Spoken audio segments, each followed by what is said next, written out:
মোহাম্মদ হেলাল উদ্দিন ভাই প্রধান অতিথি আমাদের মাঝে উপস্থিত। আনোয়ারাত বাংলাদেশ জাতীয়তাবাদী দল বিএনপির কেন্দ্রীয় নির্দেশনা মোতাবেক শহীদ প্রেসিডেন্ট জিয়াউর রহমানের আত্মার মাগফিরাত, বেগম খালেদা জিয়ার রোগ মুক্তি, তারেক রহমানের সুস্থতা ও দীর্ঘায়ু কামনা এবং বিয়াক পেশার মানুষ আলোল্লয় ইফতার ও দোয়া মাহফিল অনুষ্ঠিত হয়। মার্চের 19 তারিখ বুধবার বিকালে আনোয়ারার বরুমসরার সমদিয়া স্কুল মাঠ প্রাঙ্গণত উপজেলার বরুমসরা ইউনিয়ন বিএনপি অঙ্গ সহযোগী সংগঠনের উদ্যোগে এই মাহফিল ও আলোচনা সভা অনুষ্ঠিত হয়।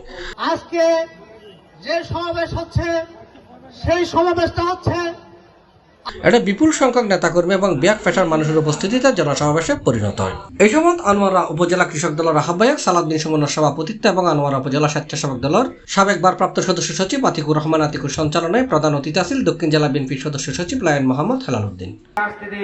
সেই রাজনীতি তারেক রহমানের রাজনীতিতে চলবে না। বাংলাদেশে বিএনপি তারাই করবে, বিএনপির নেতৃত্ব তারাই দিবে যারা 15-17 বছর জুলুম নির্যাতন সহ্য করেছেন, যারা এই নির্যাতন পেরিয়ে আজকের দিনে এসে হাজির হয়েছেন। ভয় পাওয়ার কোনো কারণ নেই। ক্ষমতার রাজনীতি। অন্যান্যের মাঝে উপস্থিত আছেন আনোয়ারা উপজেলা বিএনপির যুগ্ম আহ্বায়ক সরওয়ার হোসেন মাসুদ, সদস্য দিল মোহাম্মদ মঞ্জু, মাস্টার ইউসুফ, মামুন খান, নুরুল ইসলাম, জাহাঙ্গীর, মুজাম্মেল এবং দক্ষিণ জেলা জাসা আহ্বায়ক জসিমউদ্দিন, বরুমচর ইউনিয়ন বিএনপি নেতা আকবর হোসেন কায়সার, উপজেলা যুবদল নেতা অ্যাডভোকেট নুরুল কবির রানা সহ আরো অনেকে।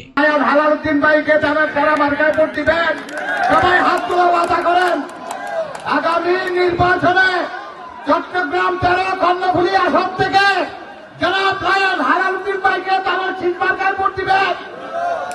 সবাই রাজি?